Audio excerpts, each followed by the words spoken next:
शनिवार 11 जुलैची सकाळ तेलंगणाच्या रंगारेड्डी जिल्ह्यातल्या देवलागुडा गावातल्या लोकांसाठी ही सकाळ प्रचंड वाईट ठरली. कारण याच गावातल्या 3 वेगवेगळ्या ठिकाणी एका रात्रीत 6 खून झाले. 6ही मृतदेह रक्ताच्या थारोळ्यात पडलेले.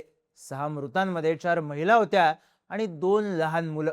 गावकऱ्यांनी हळहळ व्यक्त केली, संताप व्यक्त केला.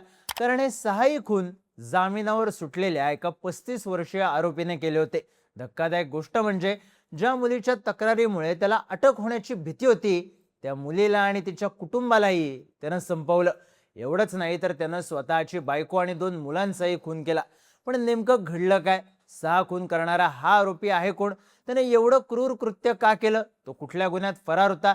जामीन कसा काय मिळाला? सगळी स्टोरी सांगणारा हा व्हिडिओ. नमस्कार, मी चिन्मय आणि तुम्ही पाहताय बोलभिडू. राजकुमार हा देवलागुडा गावचा रहिवासी. मे महिन्यात त्याच्याच गावातल्या एका मुलीनं त्याच्या विरुद्ध तक्रार दाखल केली होती. ती कोचिंग क्लासवरून येताना आणि कोचिंग क्लासला जाताना राजकुमार तिचा पाठलाग करायचा आणि संबंध ठेवण्यासाठी विचारायचा. पण एकदा त्यानं मुलीशी अश्लील भाषेत बोलत तिला चुकीचा स्पर्श केला. त्यामुळे या मुलीने आणि तिच्या आईने राजकुमारच्या विरोधात तक्रार दाखल केली. या गोष्टीचा राजकुमारला प्रचंड राग आला.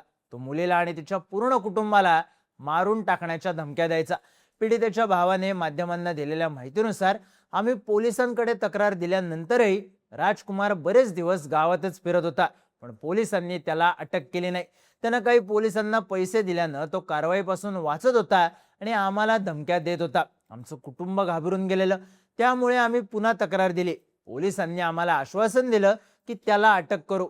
त्यानंतर राजकुमार फरार झाला. फरार झाल्यानंतर जून महिन्याच्या शेवटी त्याने कोर्टात जात अटकपूर्व जामीन मंजूर करून घेतला. त्याच्यावर दाखल असलेल्या गुन्ह्यात 7 वर्षांपेक्षा कमी शिक्षेची तरतूद असल्याने त्याला तुरुंगात जावं लागणार नव्हतं.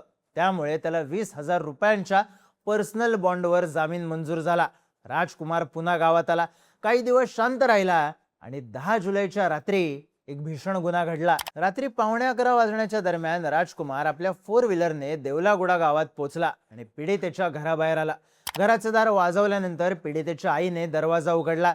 राजकुमारने एकही शब्द न उच्चारता हातातल्या चाकूने पीडितेच्या आईवर हल्ला केला. ते दृश्य बघून पीडितेची आजी मध्ये पडली तर राजकुमारने त्यांच्यावरही चाकूने हल्ला केला. या दोघींचा एका क्षणात मृत्यू झाला. आपल्या आईला आणि आजीला रक्ताच्या थारोळ्यात पडलेलं बघून पीडिता हादरली. पण राजकुमारची क्रूरता थांबली नव्हती. त्यानं पीडितेला ओढत जबरदस्ती गाडीत बसवलं आणि गावाच्या बाहेर असलेल्या तलावाजवळ नेलं आणि थंडपणे तिलाही संपवलं. हत्या केल्यानंतर राजकुमारने तिचा मृतदेह तलावाच्या जवळच फेकून दिला आणि तिथून निघून गेला. राजकुमार जेव्हा पीडितेच्या घरी गेला होता तेव्हा तिथे तिची दिव्यांग बहीण सुद्धा होती. राजकुमारने तिच्यावर हात उगारला आणि ना शस्त्र. काही मिनिटातच 3 खून करणारा राजकुमार फरार झाला नाही. त्याच्या विरोधात तक्रार देणाऱ्या मुलीला आणि तिच्या कुटुंबाला संपवल्यानंतरही त्याचा राग शांत झाला नव्हता. त्यानं गाडी काढली आणि 11:21 आपलं घर गाठलं. पुढच्या 6 मिनिटात तो घरातून बाहेर सुद्धा पडला. या 6 मिनिटात त्याने आणखी 3 खून केले. बायको पार्वती आणि दोन्ही मुलांचे. राजकुमारने ज्या चाकूने आधीचे 3 खून केले होते तोच चाकू घेऊन तो आपल्या घराच्या बेडरूम मध्ये शिरला. गाढ झोपेत असलेल्या अरीक्षितच्या गळ्यावरून चाकू फिरवला. त्याच्या शेजारीच 18 महिन्यांचा दैविक्षित झोपला होता. राजकुमारने त्यालाही संपवलं. हे करताना आवाज होणार नाही याची काळजी घेतली खरी, पण बायको पार्वतीला जाग आली. तिची दोन्ही मुलं रक्ताच्या थारोळ्यात पडलेली आणि त्यांच्याजवळ तिचा नवरा राजकुमार रक्तानं माखलेला चाकू हातात घेऊन उभा होता. ती मोठ्यानं ओरडायला लागली, पण राजकुमारने तिला चाकूचा धाक दाखवून गप्प बसायला सांगितलं. तो एवढ्यावरच थांबला नाही.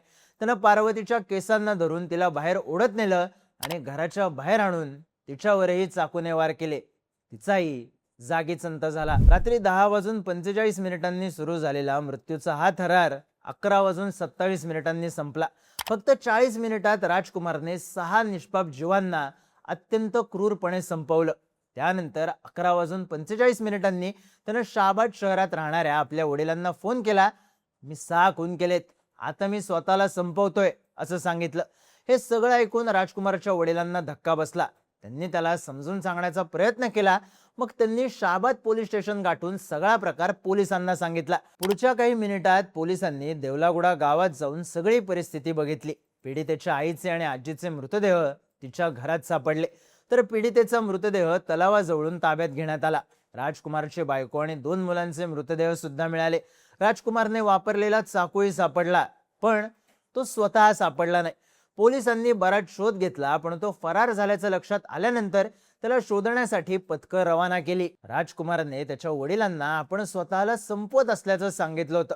त्यामुळे पोलिसांनी गावातल्या सगळ्या विहिरी, झाडं आणि निर्जन ठिकाणं तपासून बघितली, पण तो आणि त्याची गाडी सापडली नाही. एकापाठोपाठ 6 खून करून राजकुमार पसार झाला. पण त्याच्या या कृत्यानं संपूर्ण तेलंगणा राज्य हादरून गेलंय. आता प्रश्न हा पडतो की त्यानं असं का केलं? माध्यमांमध्ये असलेल्या बातम्यांनुसार राजकुमार हा मूळचा देवलागुडा गावचाच, पण त्याचे वडील आणि बाकी कुटुंब शाबाद शहरात राहतात. घरची परिस्थिती अत्यंत चांगली. राजकुमार गावात असलेल्या शेतीचं सगळं काम बघायचा. 2018 मध्ये त्यानं गावातल्याच पार्वती सोबत लव्ह मॅरेज केलं. लग्नाला काही दिवस उलटले, सगळं काही नीट होतं, पण एक मुलगा झाल्यानंतर तो व्यसनाधीन झाला. त्याला दारू आणि पत्त्यांचा नाद लागला.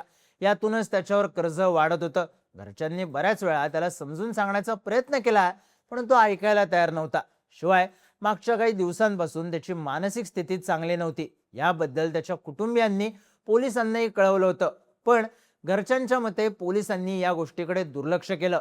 असं असलं तरी तो आपल्या कुटुंबाशी नीट वागत होता. त्याच्यात आणि त्याच्या पत्नीमध्ये कुठलाही वाद नव्हता. त्यामुळे त्याने आपल्याच कुटुंबाला का संपवलं याचं गुड बाकी आहे. गेल्या काही दिवसांपासून राजकुमार गावातल्याच एका मुलीच्या मागे लागलेला. तो तिला आपल्याशी संबंध ठेवण्यासाठी जबरदस्ती करायचा. त्याच्या कुटुंबाने बऱ्याच वेळा त्याला समजावून सांगितलं खरं, पण त्यानं हा प्रकार सुरूच ठेवला. त्याचा त्रास वाढल्यानंतर पीडितेने आणि तिच्या आईने पोलिसात त्याच्या विरोधात तक्रार दाखल केली, पण पीडितेच्या कुटुंबियांनी केलेल्या आरोपांनुसार गुन्हा दाखल झाल्यानंतरही पोलिसांनी त्याला अटक केली नाही. जर पोलिसांनी तेव्हाच लक्ष घालून राजकुमारला अटक केली असती तर कदाचित आज 6 निष्पापांचा जीव गेला नसता, असं गावातल्या प्रत्येकाला वाटतंय. पण या सगळ्यानंतर राजकुमार पसार आहे. जामिनावर बाहेर आल्यानंतर काही मिनिटात 6 जीव घेऊन या 6 हत्या का केल्या याचं गूढ बाकी ठेवून